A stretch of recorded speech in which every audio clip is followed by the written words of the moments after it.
الحمد لله رب العالمين وبه نستعين والصلاة والسلام على رسوله الكريم أما بعد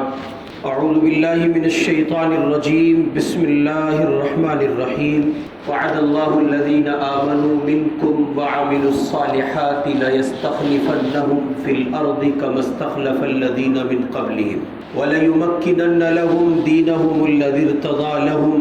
وليبدلنهم من بعد خوفهم امنا يعبدونني لا يشركون بي شيئا ومن كفر بعد ذلك فاولئك هم الفاسقون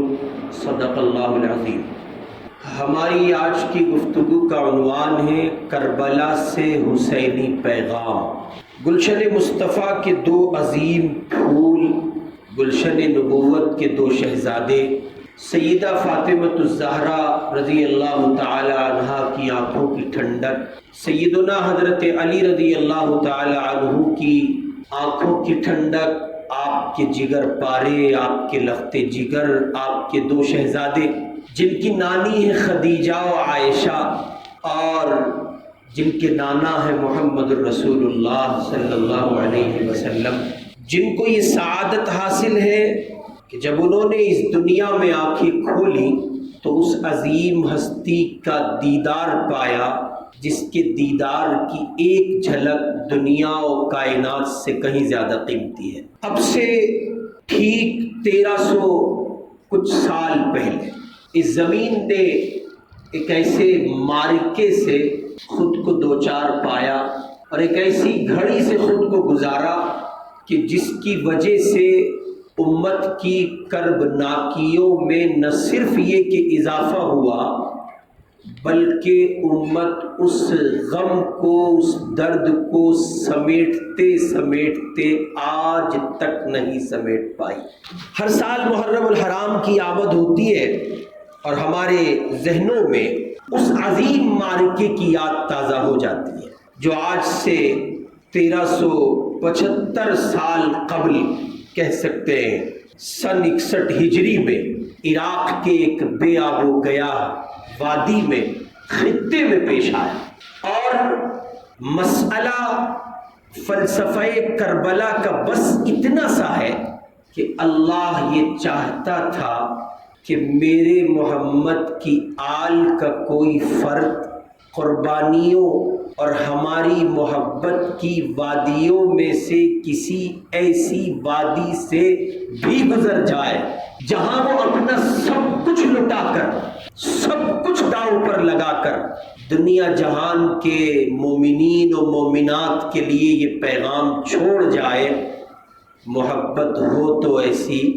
قربانی ہو تو ایسی، جہاں لوگوں کے لیے یہ راستہ اور کہنے کو یہ بات نہ بچ سکے کہ ذرا جان پر کھیلنے اور جان سے گزر جانے،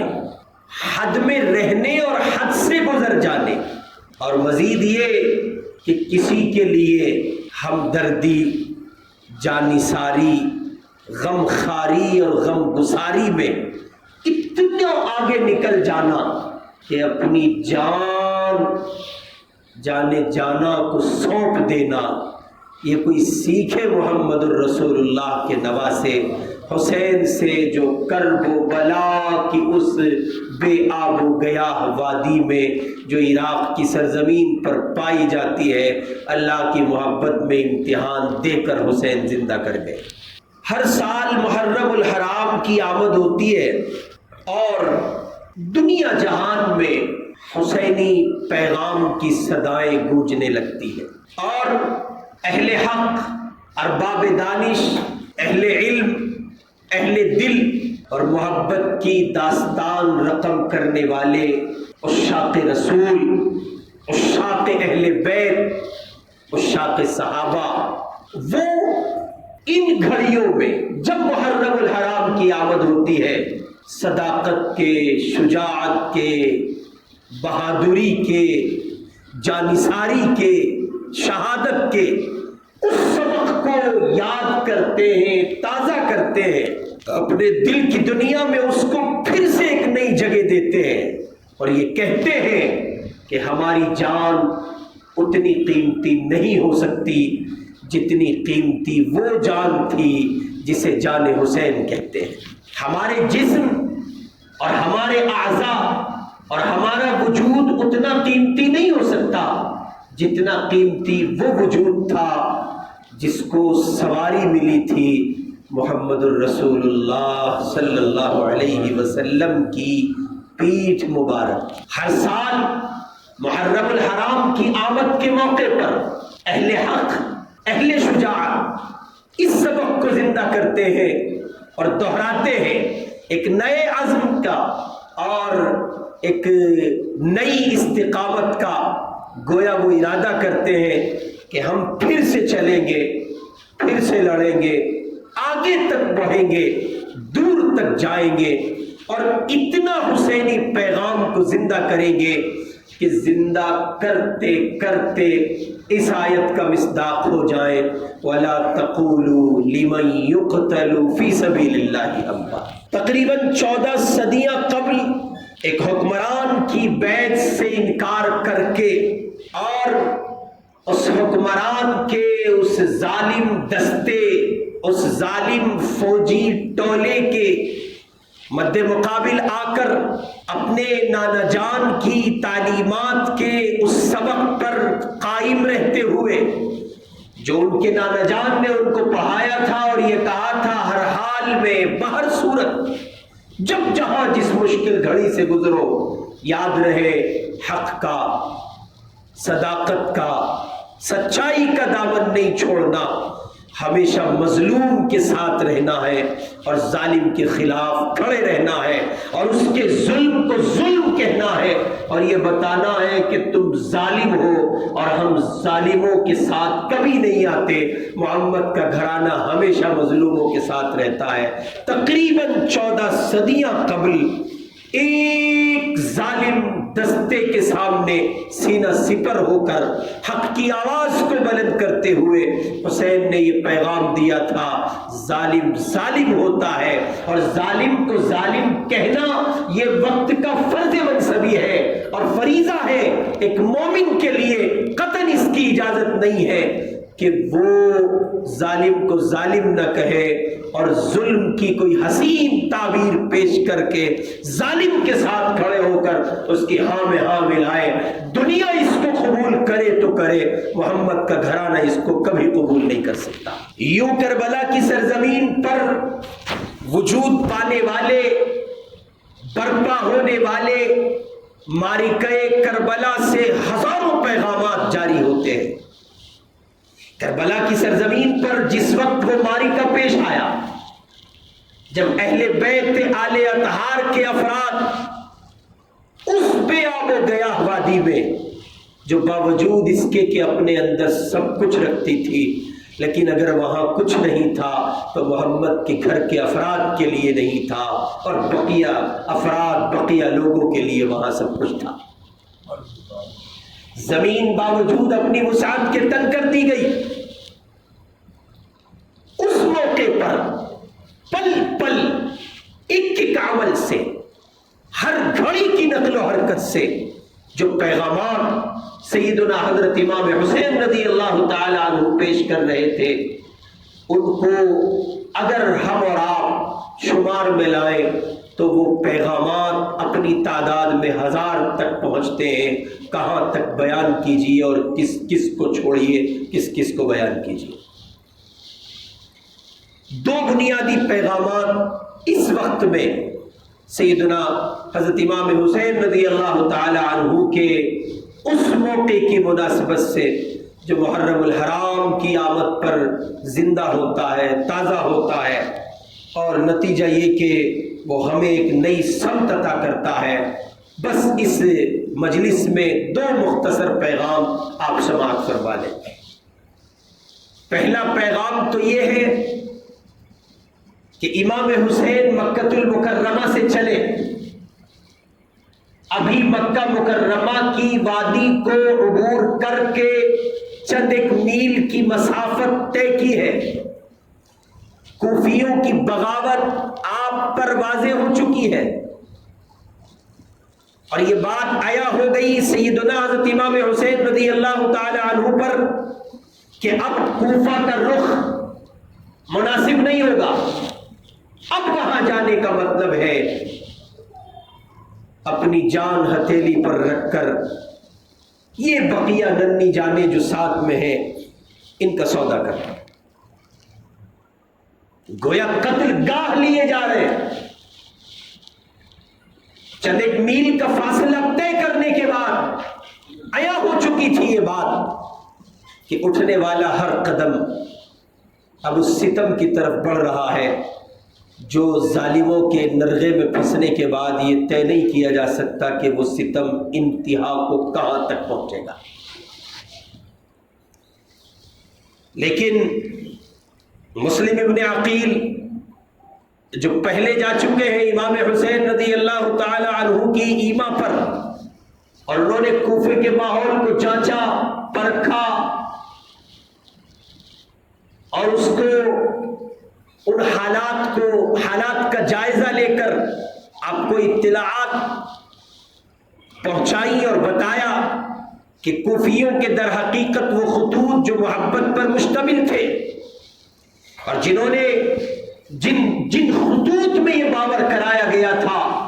اور یہ دکھانے کی کوشش کی گئی تھی کہ آپ سے بیعت مقصود ہے اور آپ کی سربراہی اور سرداری مقصود ہے،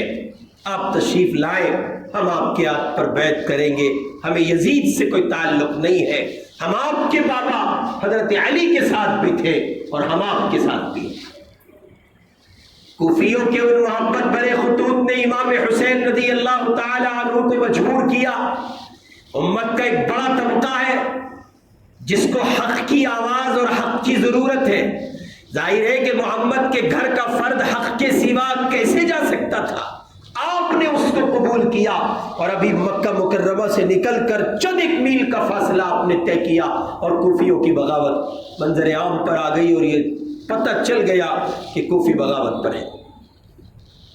لیکن امام حسین رضی اللہ تعالی عنہ کے ایما پر جو افراد آپ سے پہلے کوفہ پہنچ کر زمینی حالات کا جائزہ لے رہے تھے، ان میں سے ایک اللہ کے بندے کو شہید کر دیا گیا اور اس کے گھر کے افراد امام حسین کے ساتھ ہیں۔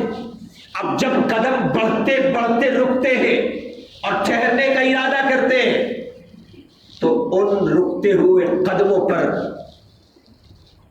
ایک آواز، ایک آہٹ سماعتوں تک پہنچتی ہے، امام حسین کے کانوں تک پہنچتی ہے، اور وہ آواز یہ ہے جس میں لرزہ ہے بلا کا، کوئی سسک کر بلک کر یہ کہہ رہا ہے ہمارے اپنے گھر کے لوگ شہید کر دیے گئے اور اب آپ اپنے قدموں کو روکنا چاہتے ہیں؟ جس کے نانا نے ساری دنیا میں غیرت تقسیم کی ہو، جس کے نانا کی برکت سے ساری دنیا نے غیرت کا درس لیا ہو، اس حسین کی غیرت کو سلام وہ تاب نہ لا سکے، اور انہوں نے کہا اب حسین کے قدم اٹھیں گے تمہارے اپنے شہداء کے دفاع میں۔ یہ محمد کے گھرانے کے لوگوں کا اصول نہیں ہے کہ ان پر کوئی جان دے اور وہ کسی کے لیے اپنی جان کو پیچھے ہٹا لے۔ امام حسین رضی اللہ تعالیٰ عنہ آگے بڑھے، بڑھتے بڑھتے بڑھتے بڑھتے بالآخر کوفے کی وادیاں اور عراق کی وہ بے آب و گیا سرزمین جس کو کرب و بلا دراصل کہا جائے تو بات غلط نہ ہو، وہ کرب کی زمین تھی، بلا کی زمین تھی۔ اس زمین پر پہنچنے کے بعد جہاں پانی تو ہے لیکن حسین کے لیے نہیں، جہاں راحت تو ہے لیکن حسین کے لیے نہیں، جہاں پانی ہے لیکن امام حسین کے گھر والوں کے لیے نہیں، جہاں ننھے ننھے معصوم بچوں کو باوجود اس معلومات کے قتل کر دیا گیا کہ یہ محمد کی آل کے لوگ ہیں، محمد کے گھرانے کے لوگ ہیں، جہاں چیخ کر پکار کر صدا دے کر امام حسین کہہ رہے تھے تم کس جسم پر نشتر چلا رہے ہو، تم کس جسم پر تیر برسا رہے ہو، تم نے نہیں دیکھا اس جسم کو، اس وجود کو ہزاروں بار محمد الرسول اللہ کی پاکیزہ گود نے اٹھایا ہے، تمہیں نہیں معلوم انہی ہونٹوں پر محمد الرسول اللہ کے رحمت والے لب لگے ہیں، تم نہیں جانتے اس پیشانی تم کس وجود کو قتل کرنے چلے ہو؟ کچھ تو خیال کرو، کل جب میدان محشر ہوگا، حضور کا سامنا ہوگا، کیا جواب دو گے؟ کس منہ سے سامنا کرو گے؟ کیا کہو گے؟ لیکن ظالموں نے ایک نہ سنی۔ حسین چونکہ حسین تھے، وہ تھے محمد الرسول اللہ کے نواسے، وہ تھے ایک شجاع باپ کے بیٹے، ان کے باپ کی شجاعت کا منظرنامہ یہود خیبر میں دیکھ چکا تھا، اور یہ آج جو میدان میں برسر پیکار ہے یہ یہود کی وہی ناپاک اولاد ہے۔ آج حسین علی کا بیٹا اپنے باپ کے نقش قدم پر چل کر ایک مظلوم کردار کے ساتھ اپنے باپ کی اسی شجاعت، اسی بہادری کا منظرنامہ پیش کر رہا ہے، اور وہ یہ کہہ رہا ہے تم اگر ظالم ہو تو انتہا تک پہنچو، تم اگر ظالم ہو تو اپنی کرنی میں کسر نہ چھوڑو، اور کوئی کمی نہ چھوڑنا، تم اپنے ظلم کی انتہا تک پہنچو۔ حسین اپنے تحمل کی انتہا تک پہنچے گا، اور قیامت تک آنے والے لوگوں کو یہ بتائے گا کہ صبر ہو تو ایسا جو کربلا کی زمین پر حسین نے کیا ہے۔ میرے بھائی، سیدنا حضرت امام حسین رضی اللہ تعالی عنہ نے کربلا کی سرزمین سے حسینی پیغام کی شکل میں پہلا پیغام جاری کیا۔ جو لوگ تمہارے لیے اٹھ کھڑے ہوں، جو تمہارا ساتھ دے،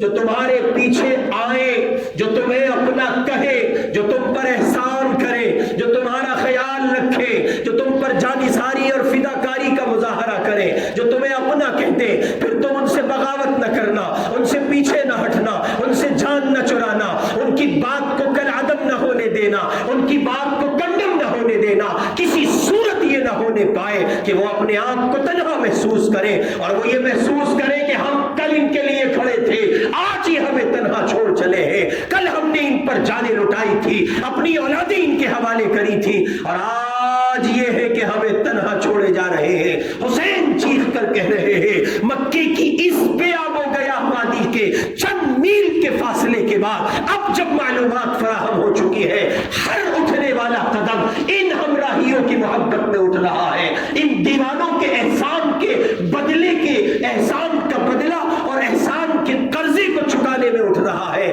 کل یہ میرے بابا یا میرے نانا محمد الرسول اللہ اور میرے بابا علی سے نہ کہہ سکیں ہم نے تمہارے لاڈلے کا ساتھ دیا تھا اور تمہارے لاڈلے نے ہمارے شہداء کا بدلہ نہیں لیا تھا۔ گویا امام حسین نے سکھایا محسن کا احسان ماننا، محسن کا احسان ماننا، محسن کا ساتھ دینا، محسن احسان کرنے والا، کوئی تم پر احسان کرے پیچھے نہ ہٹنا۔ گویا بالفاظ دیگر امام حسین رضی اللہ تعالی عنہ محمد الرسول اللہ کی اس حدیث پر عملاً کردار پیش کر رہے تھے جس میں حضور نے فرمایا المسلم اخو المسلم لا یظلمہ ولا یخذلہ ولا یحقرہ۔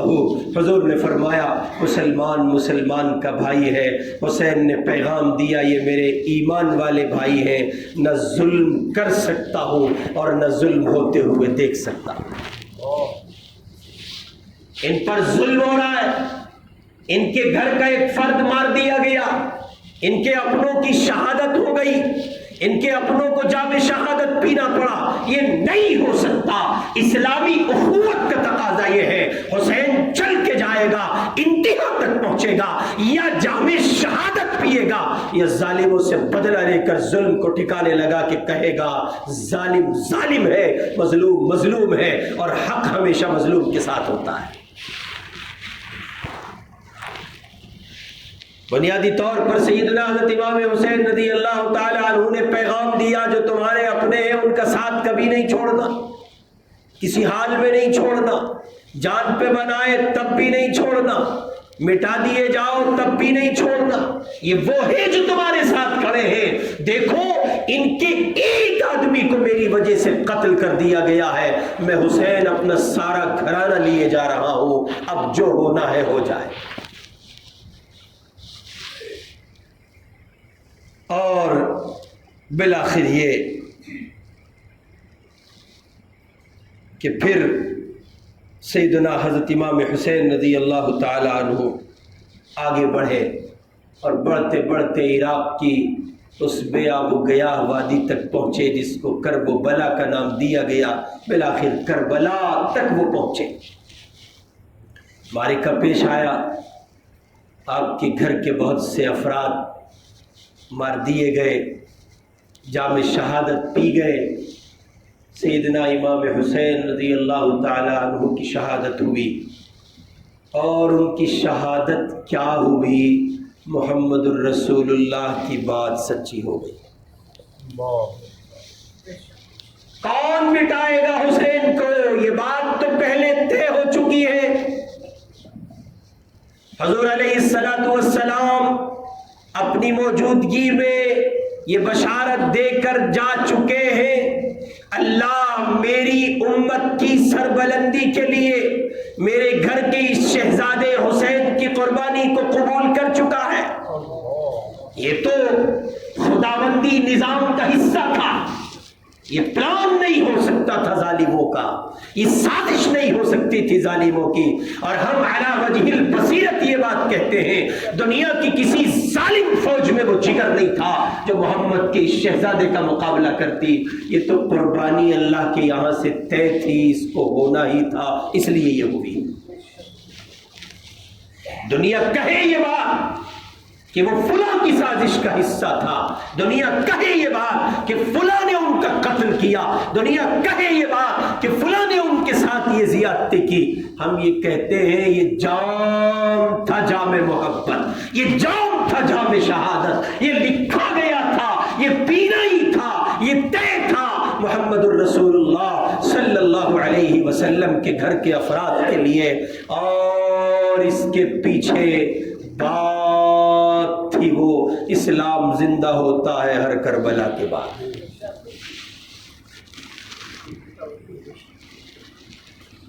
دوسرے نمبر پر امام حسین کا کربلا سے حسینی پیغام یہ تھا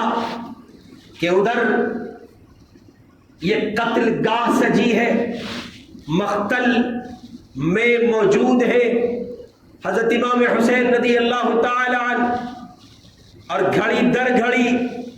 دن بھر جنگ کا یہ طویل سلسلہ،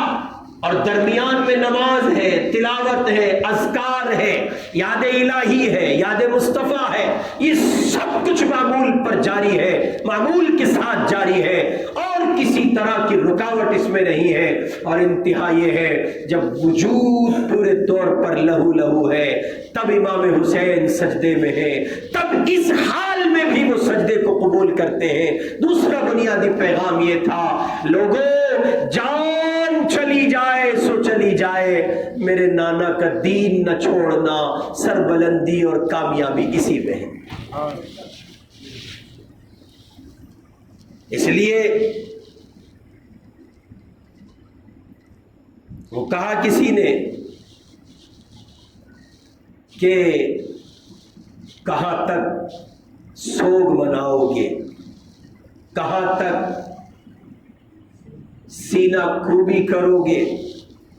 کہاں تک اپنے آپ کو ماتم کی راہ سے گزارو گے؟ تمہارے پاس شہداء اتنے ہیں کہ دن کم پڑ جاتے ہیں اور شہداء کی تعداد زیادہ ہو جاتی ہے۔ بس تم یہ دیکھو کہ قربانی دینے والے شہداء اپنے پیچھے پیغام کیا دے گئے، وہ بس یہی ایک بات کہہ گئے ہیں، ساتھ نہ چھوڑنا امت کا، دین نہ چھوڑنا محمد کا صلی اللہ علیہ وسلم۔ اس لیے ہراساں ہونے کی ضرورت نہیں، ماحول کا تاثر قبول کر کے خوف زدہ ہونے کی ضرورت نہیں۔ ایسے ظالم جیسے امام حسین کے سامنے ان کے دشمن ٹولے کی صف کے لوگ کھڑے تھے، برسرے پیکار تھے، اس نو کے ظالم آتے ہیں، آتے رہے ہیں اور آتے رہیں گے، ہزار ظالم پیدا ہوں گے، لیکن آپ مظلوم حسین کا جگر لے کے اٹھیے، تعلیمات حسین کو سینے سے لگائیے اور آگے بڑھیے، اور نتیجہ دیکھیے کہ آپ ہی زندہ رہیں گے جیسے حسین زندہ ہے۔ دنیا مر گئی، مرنے والے مر گئے اور حسین کے دشمن مٹ گئے، لیکن آج بھی اگر کوئی نام زندہ ہے، آج بھی اگر کوئی پیغام زندہ ہے تو وہ محمد الرسول اللہ کے لاڈلے کا پیغام ہے۔ اس لیے تعلیمات حضرت امام حسین رضی اللہ تعالی عنہ کو سینے سے لگائیے، اس کو قبول کیجئے، اس پر عمل پیرا رہیے۔ اور میں نے یہ 2 پیغام ان کے آپ کی خدمت میں رکھے ہیں،